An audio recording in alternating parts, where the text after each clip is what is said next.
ما جو اصابکا آپ کو پہنچتی ہے، ما اصابکا جو اے مخاطب تمہیں پہنچتی ہے، من حسنۃ کوئی بھلائی، ما اصابکا من حسنہ اے مخاطب تمہیں جو بھی، یا اے نبی علیہ الصلوۃ والسلام آپ کو جو بھی بھلائی پہنچتی ہے، فمن اللہ تو وہ اللہ کی طرف سے ہے، فمن اللہ تو وہ اللہ کی طرف سے ہے، وما اور جو اصابکا آپ کو پہنچتی ہے، من سیئۃ کوئی تکلیف، کوئی پریشانی، کوئی مصیبت، وما اصابک من سیئہ اور جو تکلیف، پریشانی یا مصیبت تمہیں پہنچتی ہے، فمن نفسک تو وہ تمہاری یا آپ کی اپنی طرف سے ہے، فمن نفسک تو وہ آپ کی اپنی طرف سے ہے، وَأَرْسَلْنَاكَ اور ہم نے آپ کو بھیجا ہے، وَأَرْسَلْنَاكَ اور ہم نے آپ کو بھیجا ہے، لِلنَّاسِ لوگوں کے لیے، رسولا رسول بنا کر، وَأَرْسَلْنَاكَ لِلنَّاسِ رسولا اور ہم نے آپ کو لوگوں کے لیے رسول بنا کر بھیجا ہے، وَكَفَى اور کافی ہے، بِاللَّهِ اللہ، شہیدہ گواہ، اور بطور گواہ تو اللہ اکیلا ہی کافی ہے۔ اس آیت میں اللہ رب العزت نے ایک اصول بیان فرمایا ہے، اور وہ اصول یہ ہے کہ انسان پر انعام جو بھی آتا ہے، نعمت جو بھی آتی ہے، آسائش، آسانی جو بھی آتی ہے، وہ محض اللہ رب العزت کا احسان اور فضل اور کرم ہوتا ہے۔ انسان پر جو بھی نعمت، آسانی، سہولت، آسائش آتی ہے، فضل ہوتا ہے، وہ اللہ کی مہربانی، اللہ کی عنایت اور اللہ کا فضل اور اللہ کی طرف سے ہوتا ہے۔ اس کو کہا جاتا ہے کہ نعمت بلا استحقاق ہوتی ہے۔ بلا استحقاق کا مطلب کہ بندہ کوئی یہ دعویٰ نہیں کر سکتا کہ مجھ پر جو یہ انعام ہوا ہے تو میں اس کا حقدار تھا، میں مستحق تھا کہ مجھے یہ چیز ملتی، جیسا کہ قارون نے کہا تھا نا، قارون نے کہا تھا انما اوتیتہ علی علم عندی، میں تو حقدار تھا اس کا کہ یہ سب کچھ مجھے ملے، میں نے اپنی طاقت اور بل بوتے پر، طاقت اور علم کے بل بوتے پہ حاصل کیا۔ تو اللہ تعالیٰ نے اس کو پھر ذلیل کیا، وہ ہم پڑھیں گے 20ویں پارے میں۔ تو نعمت جو ہوتی ہے وہ بلا استحقاق ہوتی ہے، وہ محض اللہ کا فضل ہوتا ہے۔ چنانچہ پہلے جملے میں یہی بات ارشاد فرمائی، ما اصابک من حسنۃ فمن اللہ، کہ تمہیں جو بھی نعمت، سہولت، آسائش، بھلائی، خوبی پہنچتی ہے تو وہ اللہ کی طرف سے، انسان کا کوئی کمال نہیں، میں پیدا ہوا کوئی کمال نہیں، محض اللہ کا فضل۔ مجھے اللہ رب العزت نے جب پیدا فرمایا تو تمام نعمتوں سے آراستہ پیدا فرمایا، آنکھیں دیکھ رہی ہیں، زبان بول رہی ہے، کان سن رہے ہیں، ہاتھ کام کر رہے ہیں، دل کام کر رہا ہے، پاؤں جو ہیں ان میں طاقت آئی، وہ چل رہے ہیں، ٹھیک ہے، پورا وجود مکمل طور پر، میرا کوئی کمال نہیں، بالکل 1% بھی، محض اللہ رب العزت کا فضل اور کرم ہے۔ پھر یہ ہے کہ میں جس طرف جاتا ہوں، کوئی کام کرنے کی کوشش کرتا ہوں تو وہ کام ہوتا چلا جاتا ہے، اللہ کا فضل ہے، میرا کوئی کمال نہیں۔ نعمت، سہولت، آسائش جو بھی ملتی ہے وہ اللہ کی طرف سے ہوتی ہے۔ پہلے جملے میں یہی بات بتائی گئی، ما اصابک من حسنۃ فمن اللہ، جو نعمت، بھلائی، آسانی، سہولت ملتی ہے وہ اللہ کی طرف سے۔ آگے دوسرے جملے میں وما اصابک من سیئۃ فمن نفسک، یہ دوسرا کائنات کا اصول بیان کیا گیا، اور وہ یہ ہے کہ انسان پہ اگر کوئی تکلیف آتی ہے نا تو اس کی کوئی نہ کوئی ریزن ہوتی ہے، اور ریزن انسان کی طرف سے ہوتی ہے۔ کوئی نہ کوئی پریشانی آتی ہے نا تو اس کی کوئی نہ کوئی ریزن ہوتی ہے، اور وہ ریزن جو ہے وہ انسان کی طرف سے ہوتی ہے۔ بلا وجہ اللہ کی طرف سے پریشانی نہیں آتی، بلا وجہ اللہ کی طرف سے تکلیف نہیں آتی، بلا وجہ اللہ کی طرف سے مصیبت نہیں آتی۔ مثلا میں سویا ہوں رات کو، صبح اٹھا ہوں، شدید طبیعت خراب ہے، یہ نہیں ہو سکتا ہے پیچھے وجہ کوئی نہ ہو اور وہ وجہ میری طرف سے ہو۔ میں ٹھیک ہوں، صحت مند ہوں، میری تمام اعضاء ٹھیک کام کر رہے ہیں، اس میں میرا کوئی کمال نہیں ہے، اللہ کی طرف سے۔ لیکن کسی وقت اگر میرے پیٹ میں درد شروع ہو گیا ہے، تکلیف ہے، یہ نہیں ہو سکتا اللہ نے میرا پیٹ درد کیا ہو، وہاں میں قصوروار ہوں کہیں نہ کہیں، وہاں میں ضرور قصوروار ہوں۔ میرا ایکسیڈنٹ ہو جاتا ہے، اللہ نہ کرے، اللہ نہ کرے، ایک مثال کے طور پہ عرض کر رہا ہوں، تو اس میں یا کوئی دوسرا انسان وہ قصوروار ہے، وہاں انسانی قصور ضرور ہوگا، کہیں نہ کہیں نا وہاں انسانی قصور ضرور ہوگا۔ اور ہم انشاءاللہ آگے پڑھیں گے، ما اصابکم من مصیبت فبما کسبت ایدیکم، تمہیں جو بھی تکلیف پہنچتی ہے نا اس میں تمہارا اپنا قصور ہوتا ہے۔ تو یہاں پر یہی فرمایا وما اصابک من سیئہ، کہ اے مخاطب یا اے نبی علیہ الصلوۃ والسلام، یہ اصول بیان ہوا ہے، آپ کو جو تکلیف پہنچتی ہے نا تو وہ پھر انسانی ذات کی طرف سے ہوتی ہے۔ غزوہ بدر میں پہنچی، غزوہ احد میں پہنچی، وجہ موجود تھی۔ وجہ کیا موجود تھی؟ صحابہ کرام تھوڑا سا اس پیٹرن سے ہٹ گئے تھے جو حضور علیہ الصلوۃ والسلام نے مقرر فرمایا تھا۔ جب تک اس پیٹرن پہ تھے فتح مل گئی، اس پیٹرن سے ہٹے تکلیف آ گئی۔ غزوہ حنین میں ہوا، غزوہ حنین میں کیوں ہوا؟ یکدم تکلیف آئی، پریشانی آئی، مصیبت آئی، اموات ہوئی، شہادتیں ہوئی، قدم اکھڑ گئے۔ 10ویں پارے میں ہم پڑھیں گے انشاءاللہ، قدم اکھڑ گئے۔ کیوں اکھڑ گئے؟ وجہ موجود تھی مسلمانوں کی طرف سے، مسلمانوں کی طرف سے وجہ موجود تھی۔ آج مسلمانوں پر آفت ٹوٹی ہوئی ہیں، پریشانیاں ٹوٹی ہوئی ہیں مسلمانوں کی اپنی وجہ سے، اللہ کی طرف سے نہیں ہے۔ لیکن جو نعمتیں ہیں، انعامات ہیں، وہ اللہ کی طرف سے۔ اب دیکھیے دونوں اصول، ما اصابک من حسنہ، جو تم پر کوئی بھلائی پہنچتی ہے، تمہیں فائدہ پہنچتا ہے، نفع پہنچتا ہے، فمن اللہ، تو وہ اللہ کی طرف سے ہوتا ہے، وہ اللہ کی طرف سے ہوتا ہے۔ وما اصابک من سیئہ، اور جو تمہیں کوئی تکلیف پہنچتی ہے نا، پریشانی پہنچتی ہے، دکھ پہنچتا ہے، مصیبت پہنچتی ہے، فمن نفسک، تو وہ تمہاری طرف سے ہوتی ہے۔ وَأَرْسَلْنَاكَ، اور ہم نے آپ کو بھیجا ہے، اے نبی علیہ الصلوۃ والسلام، ہم نے آپ کو بھیجا ہے، للناس، لوگوں کے لیے، رسولا، رسول بنا کر، اور ہم نے آپ کو لوگوں کے لیے رسول بنا کر بھیجا ہے۔ ٹھیک ہے، رسول بنا کر بھیجنے کا مطلب کیا ہے؟ اگر لوگوں پر کوئی تکلیف آئی ہے نا تو اس کی وجہ آپ نہیں ہوں گے۔ جیسے پچھلی آیت میں ہم نے پڑھا تھا، منافقین جب مسلمانوں پہ کوئی تکلیف آتی تھی تو منافقین کہتے تھے جی آپ کا قصور ہے، حضور علیہ الصلوۃ والسلام کو کہتے تھے جی آپ کی وجہ سے ہوا ہے، نہ آپ ہمیں لے کے جاتے لڑائی کے لیے، اور نہ یہ پریشانیاں ہم پہ آتی۔ تو اللہ تعالیٰ فرماتے ہیں وہ جو آپ لے کے گئے تھے نا، تو آپ خود لے کر نہیں گئے تھے، اللہ نے آپ کو کہا تھا۔ کیوں؟ اس لیے کہ آپ اللہ کے رسول ہیں۔ وَكَفَى بِاللَّهِ شَهِيدًا، اور اس بات کے لیے، اس بات کی گواہی دینے کے لیے اللہ اکیلے کافی ہیں۔ جی دیکھیں، آزمائش بھی جو آتی ہے نا، آزمائش بھی جو آتی ہے، بہرحال اس میں کہیں نہ کہیں انسانی دخل ہوتا ہے، کہیں نہ کہیں آپ ضرور دیکھ لیجئے گا انسانی دخل ہوتا ہے، اور انسانی دخل ہوتا ہے تو اللہ پاک اس چیز کو ہونے دیتے ہیں۔ ایک تو یہ اللہ روک سکتے ہیں نہ ہو، ہے ممکن ہے، لیکن اللہ ہونے دیتے ہیں۔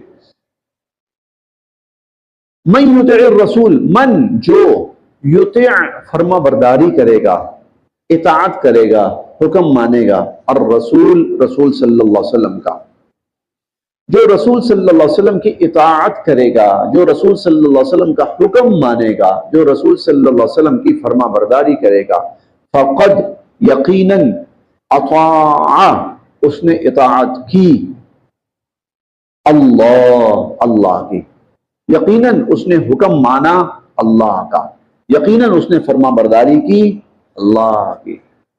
جس نے حضور صلی اللہ علیہ وسلم کی اطاعت کی اس نے دراصل اللہ کی اطاعت کی، جس نے رسول صلی اللہ علیہ وسلم کی فرما برداری کی اس نے دراصل اللہ کی فرما برداری کی۔ یہ بات پیچھے کئی دفعہ تفصیلاً بیان ہو چکی ہے کہ حضور علیہ الصلوۃ والسلام کی ذات مستقل مطاع ہے، غیر مشروط حضور علیہ الصلوۃ والسلام کی اطاعت، اور حضور علیہ الصلوۃ والسلام جو بات فرمائیں وہ من جانب اللہ ہے، اس میں کوئی دوسری رائے نہیں۔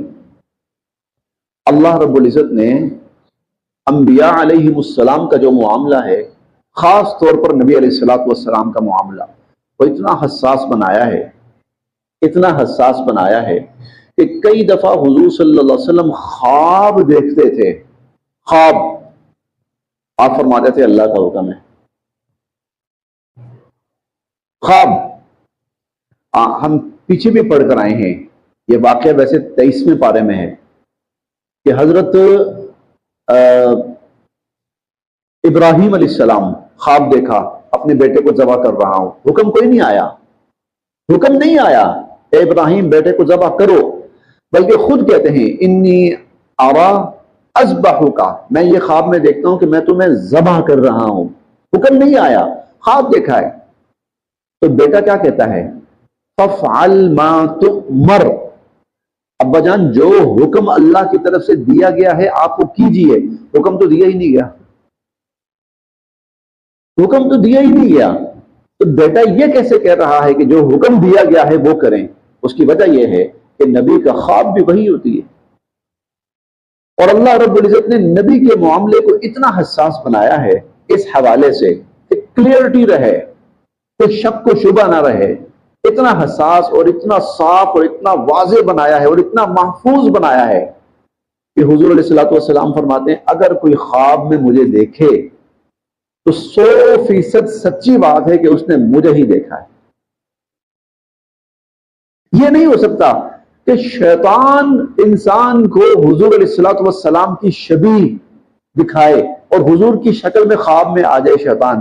حضور نے فرمایا شیطان میری شکل میں آ سکتا ہی نہیں، فَإِنَّ الشَّيْطَانَ لَا يَتَمَثَّلُ بِي مَنْ رَآنِي فَقَدْ رَآنِي، جس نے خواب میں مجھے دیکھا اس نے مجھے ہی دیکھا ہے۔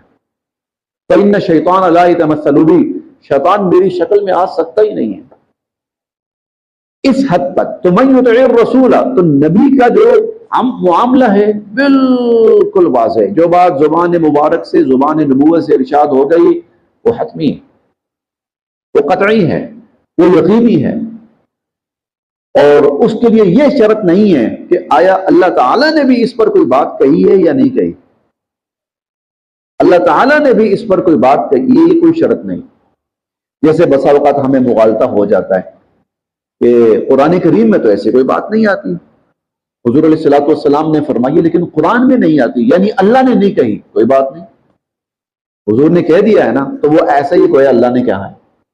جس نے حضور کی اطاعت کی اس نے اللہ کی اطاعت کی، اور حدیث میں آتا ہے وَمَنْ عَصَانِي فَقَدْ عَصَى اللَّهَ، اور جس نے میری نافرمانی کی اس نے اللہ کی نافرمانی کی۔ اس لیے بہت سے معاملات ہیں قرآن میں اشارتاً بھی ذکر نہیں ہے، قرآن کریم میں کہیں اشارتاً بھی اس کا ذکر نہیں ہے، بہت سے معاملات ہیں، اور حضور صلی اللہ علیہ وسلم نے اتنی تفصیل سے بیان فرمایا، کئی دفعہ ہم شک میں پڑ جاتے ہیں تو قرآن میں تو کہیں کا ذکر ہے ہی نہیں ہے، نہ ہو۔ کیا حضور کی ذات اکیلے کافی نہیں ہے؟ کیا حضور کی ذات اکیلے وہ کافی نہیں ہے؟ اگر قرآن نہیں اس چیز کو بیان کر رہا، میں نے پہلے بھی مثال دی تھی، دجال جو ہے، دجال بہت بڑا اس انسانی تاریخ کا اور انسانی زندگی کا بہت بڑا کردار ہے، اتنا بڑا کردار ہے کہ شاید روئے زمین پر دجال سے پہلے اتنا بڑا کردار کوئی نہیں آیا، اور نہ دجال کے بعد آئے گا۔ شیطان کے بعد سب سے بڑا شر دجال ہے۔ حضور علیہ الصلوۃ والسلام فرماتے ہیں کوئی نبی ایسا نہیں گزرا جس نے اپنی قوم کو دجال سے نہ ڈرایا ہو، میں بھی تمہیں ڈراتا ہوں. وہ ہے ہی ایسی خوفناک چیز. ہر نماز کے بعد اور ہر دعا میں حضور دجال سے پناہ مانگتے تھے. قرآن میں اشارتاً بھی ذکر نہیں نہ ہو. حضور علیہ الصلوۃ والسلام نے جو بات بیان فرما دی، ہاں وہ بات واقعتاً حضور نے بیان کی ہو، کسی نے اپنی طرف سے بنا کر حضور کی طرف منسوب نہ کر دی ہو، جس کو موضوع کہتے ہیں، موضوع نہ ہو. تو من یطع الرسول، جس نے رسول صلی اللہ علیہ وسلم کی اطاعت کی، فقد اطاع اللہ، تو یقیناً کہ اس نے اللہ کی اطاعت کی. ومن تولا، اور جس نے منہ موڑا، آپ کی نافرمانی کی، فما، تو نہیں، ارسلناک، ہم نے آپ کو بھیجا، علیہم، ان پر، حفیظا، نگران بنا کر، یا زبردستی کرنے والا بنا کر. ہم نے آپ کو ان کے اوپر زبردستی کرنے والا بنا کر نہیں بھیجا. کوئی نہیں مانتا نہ مانے.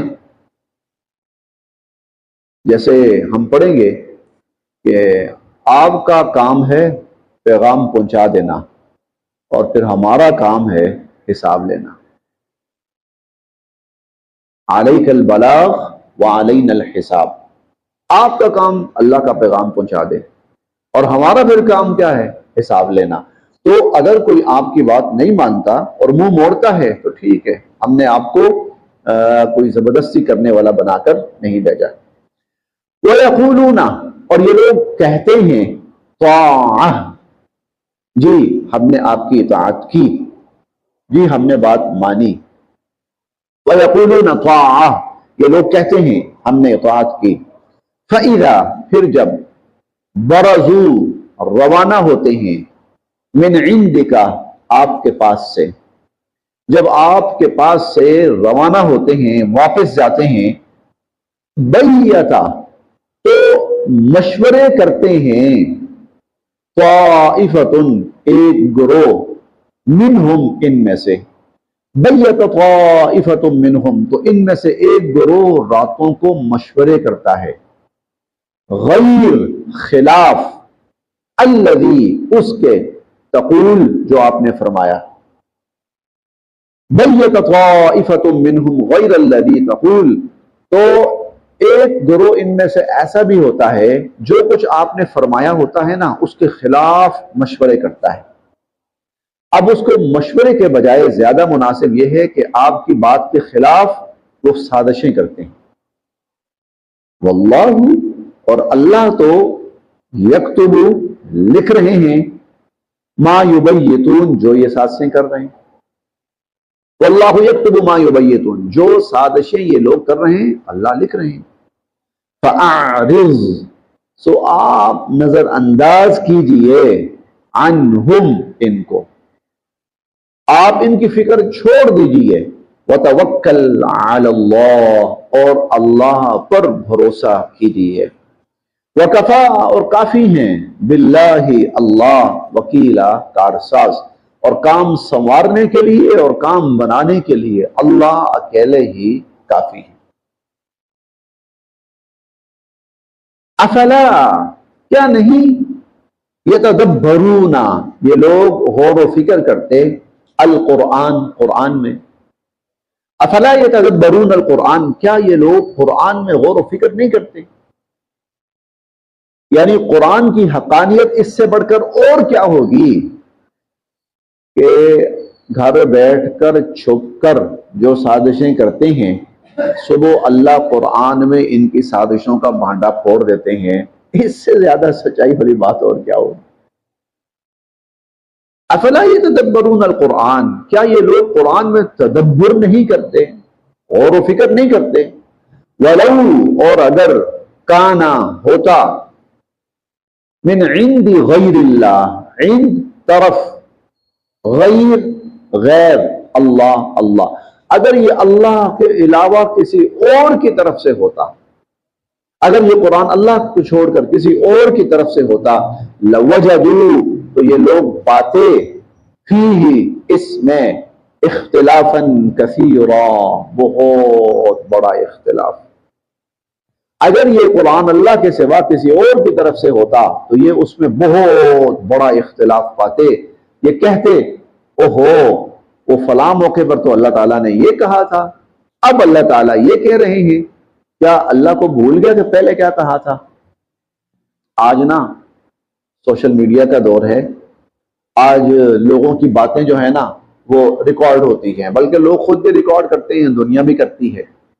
اب جب بھی کوئی کلا بازی کھانے کی کوشش کرتا ہے نا تو لوگ وہ نکال کر اس کی پچھلی تقریر یا پچھلا بیان، ہاں جی یہ دیکھیں ادھر یہ کہہ رہے ہیں ادھر یہ کہہ رہے ہیں، باتوں میں ظاہر بالکل صاف واضح فرق آ رہا ہوتا ہے۔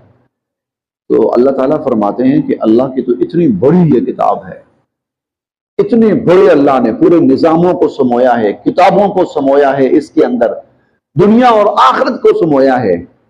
تو اگر یہ اللہ کے سوا کسی اور کی کتاب ہوتی تو یہاں اللہ تعالیٰ ایک جگہ تو اس کتاب میں ایک جگہ ایک بات ہو رہی ہوتی اور دوسری جگہ اس کے خلاف کوئی اور بات ہو رہی ہوتی۔ اس کے مضامین کا ایسے صاف اور واضح ہونا یہ اس بات کی علامت ہے کہ یہ اللہ کا کلام ہے، یہ انسانی کوشش سے ماورا ہے۔ افلا یتدبرون القرآن، کیا یہ لوگ قرآن میں غور و فکر نہیں کرتے؟ ولو کان من عند غیر اللہ، اور اگر اللہ کے سوا کسی اور کی طرف سے ہوتا لوجدوا فیہ اختلافا کثیرا، تو لوگ اس میں بہت اختلاف پاتے۔ وَإِذَا، اور جب جاءہم، آتا ہے لوگوں کے پاس یا آتی ہے لوگوں کے پاس، امرن، کوئی خبر۔ یہ آیت بڑے دھیان سے توجہ سے سننے والی ہے۔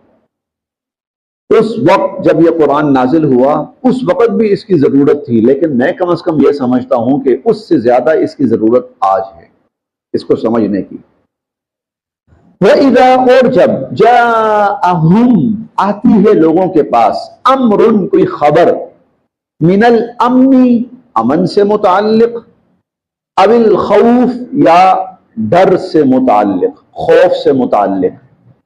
امن سے متعلق مسلمانوں کو فتح نصیب ہوئی ہے، مسلمانوں کو فائدہ پہنچا ہے۔ ڈر اور خوف سے متعلق مسلمانوں کو شکست ہو گئی ہے یا فلاں جگہ بڑا نقصان ہو گیا ہے۔ اذاعوا، پھیلا دیتے ہیں لوگ، وائرل کر دیتے ہیں لوگ، بھی اس کو، لوگوں کے پاس امن سے متعلق یا خوف سے متعلق کوئی بھی بات پہنچتی ہے، اذاعوا بھی، تو وہ لوگ اس کو پھیلا دیتے ہیں، نشر کر دیتے ہیں۔ ولو، اور اگر ردوہ، اس بات کو لے جائیں، الی الرسول، رسول صلی اللہ علیہ وسلم کے پاس، وَإِلَىٰ، اور طرف، اُولِي الْأَمْرِ، جو صاحب اختیار لوگ ہیں، منہم، ان میں سے، اور جو صاحب اختیار لوگ ہیں ان کے پاس لے جائیں، یا تو اس خبر کو حضور صلی اللہ علیہ وسلم کے پاس لے جائیں، یا اس خبر کو جو صاحب اختیار ذمہ داران ہیں ان کے پاس لے جائیں، لَعَلِمَهُ، تو یقیناً جان لیں گے، حقیقت جان لیں گے، الذین، وہ لوگ، یستنبطونہ، جو معاملے کی گہرائی میں اترنے والے ہیں، منہم، ان میں سے۔ تو جو لوگ حقیقت حال کی گہرائی تک پہنچنے والے ہیں، حقیقت تک پہنچنے والے ہیں، وہ اس کو جان لیں۔ لوگوں کے پاس جب کوئی امن کے بارے میں یا خوف کے بارے میں خبر آتی، پھیلا دیتے ہیں۔ اگر وہ اس کو حضور صلی اللہ علیہ وسلم کے پاس لے جاتے یا جو ذمہ داران ہیں ان کے پاس لے جاتے، تو جو لوگ حقیقت تک پہنچنے کی استطاعت رکھتے ہیں وہ حقیقت تک پہنچ جاتے ہیں اور حقیقت کو جان لیتے ہیں۔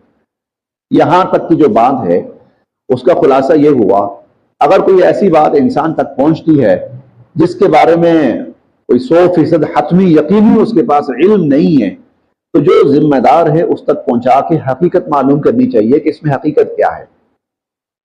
آج کا جو زمانہ ہے، خصوصاً میں نے کہا نا خاص طور پر آج، جیسا کہ سوشل میڈیا کا دور ہے، تو آج یہ ہے کہ بس آپ کی طرف پھیلا دو، بعد میں پتہ چلتا ہے جی کہ صرف پیر ہی کوئی نہیں، دنیا میں بات پھیل جاتی ہے پوری دنیا کے اندر، اور بعد میں پتہ چلتا ہے جی اس کا تو صرف پیر ہی کوئی نہیں، وجود ہی کوئی نہیں۔ اللہ تعالیٰ فرماتے ہیں ایسی کوئی بات جو حتمی نہیں ہے، جو یقینی نہیں ہے، جس کا پتہ نہیں ہے، خبردار اس کو پھیلایا، بلکہ چاہیے کہ اس بات کو جو ذمہ داران ہیں ان تک پہنچا دیں۔ جب حضور حیات تھے تو حضور کے پاس پہنچائی جائے، اور اگر حضور علیہ الصلوۃ والسلام حیات نہیں ہے، آپ دنیا سے پردہ فرما گئے، تو کم از کم جو ذمہ داران ہیں ان تک پہنچائی جائے، تاکہ وہ حقیقت تک پہنچ کے بتا سکیں حقیقت کیا ہے۔ اچھا، امام ابن کثیر رحمۃ اللہ علیہ نے، علامہ ابن کثیر رحمۃ اللہ علیہ نے بہت سارے واقعات نقل کیے ہیں جن کی بنا پر یہ آیت نازل ہوئی۔ ان میں سے ایک واقعہ کہتے ہیں یہ بھی ہوا کہ حضور علیہ الصلوۃ والسلام نے نہ کچھ دنوں کے لیے اپنی ازواج سے علیحدگی اختیار کی۔ یہ انشاءاللہ ہم 21ویں پارے کے آخر میں اور 22ویں پارے کے شروع میں پڑھیں گے۔ آیات تخیر جب نازل ہوئی، حضور علیہ الصلوۃ والسلام نے نا اپنی ازواج مطہرات سے بہت ساری باتیں ایسی ہوئی تھی کہ آپ کچھ دن کے لیے اپنی ازواج سے الگ ہوئے۔ مشہور یہ ہوا کہ حضور علیہ الصلوۃ والسلام نے طلاق دے دی، اپنی بیویوں کو طلاق دے دی، اور یہ بہت بڑی بات تھی۔ اور آپ کی ازواج مطہرات تقریباً 9-10 اس وقت تھیں آپ کے نکاح میں، تو کوہرام مچ گیا، کیا واقعی حضور علیہ الصلوۃ والسلام نے طلاق دے دی؟ اب یہ بات لوگوں کی زبانوں پر آ گئی، حضور نے طلاق دے دی، طلاق دے دی، طلاق دے دی۔ حضرت عمر رضی اللہ عنہ کی صاحبزادی حضرت حفصہ رضی اللہ عنہ، وہ بھی حضور کی زوجہ محترمہ تھی۔ حضرت عمر کو جب یہ بات پتہ چلی تو کہنے لگے خاموش، کسی نے بات نہیں کرنی، میں جاتا ہوں حضور علیہ الصلوۃ والسلام کے پاس اور جا کر میں آپ سے کنفرم کر کے آتا ہوں کہ واقعتاً آپ نے طلاق دی ہے یا ویسے ہی ہم لوگوں نے اپنی طرف سے بات پھیلائی ہے۔ جب حضرت عمر حضور کے پاس پہنچے اور پوچھا اللہ کے نبی کہ یہ بات اس طرح لوگوں میں پھیل گئی ہے تو کیا آپ نے اپنی ازواج کو طلاق دے دی؟ آپ نے فرمایا نہیں، ہم نے تو طلاق نہیں دی۔ چنانچہ حضرت عمر باہر نکلے اور اعلانیہ لوگوں سے کہا کہ حضور علیہ الصلوۃ والسلام نے اپنی ازواج کو بالکل طلاق نہیں دی، خبردار کسی نے ایسی کوئی بات کی۔ اب دیکھیں کہ وہ زمانہ ابھی اتنی بات پھیلانے والا نہیں تھا، لیکن پھر بھی ایک بات پھیل گئی، اور جو بات پھیلی وہ غلط تھی، اور جو غلط بات پھیلی اس کی نسبت بھی حضور کی طرف تھی۔ آج کا دور ہو تو کیا کچھ نہیں ہو جاتا، کیا کچھ نہیں ہو جاتا۔ تو اللہ پاک، ہم تو مسلمان ہیں نا، ہمارے پاس تو اتنی واضح ہدایات ہیں، ہمیں تو بہت محتاط رہنا چاہیے، ہمیں تو بہت احتیاط کرنی چاہیے۔ اب اگلے جملے سنیے، اب اگلے جملے سنیے، وہ تو بڑے ہی عجیب جملے ہیں۔ یہاں تک بھی بات کافی ہے، یہاں تک بھی بات کافی ہے، لیکن اگلے جملے بطور خصوصی سنیے۔ میں اکثر نا اب جو سوشل میڈیا پہ جو بات آتی میں اس پہ یقین نہیں کرتا، میں نہیں کرتا۔ کئی دفعہ وہ بات 100% یقینی ہوتی ہے، لیکن جھوٹ اس پر اتنا پھیلایا جا چکا ہے اور پروپیگنڈا جھوٹا اتنا کیا جا چکا ہے کہ اب سچی بات بھی ماننے کو دل نہیں کرتا۔